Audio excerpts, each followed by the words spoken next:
Bosowa Corp melalui Bosowa Peduli memulai Festival Keberkahan Kurban usai sholat Idul Adha di halaman Masjid Agung 45, Jalan Urip Sumoharjo, Kota Makassar, tepat pada Rabu 27 Mei 2026.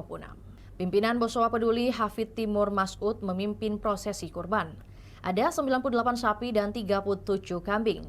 Pemotongannya bukan hanya di Makassar, tapi di 10 provinsi dan 17 kabupaten kota.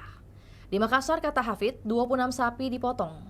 Hadir juga Wali Kota Makassar Munafri Arifuddin dan Ketua Yayasan Aqsa Mahmud Melinda Aqsa. Keduanya menyaksikan prosesi kurban dengan sapi seberat sekitar 150 kg.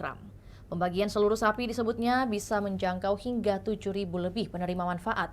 Setelah prosesi penyembelihan, tim langsung bergerak melakukan pemotongan daging. Lalu dilanjutkan pengemasan dengan menggunakan besek.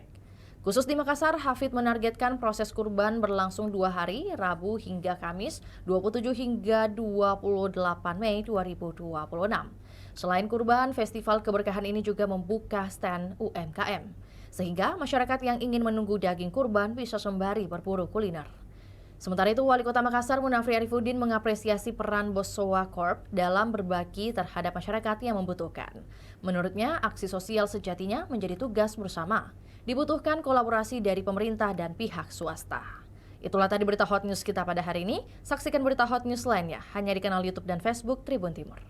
Download Tribun X sekarang. Menghadirkan lokal menjadi Indonesia.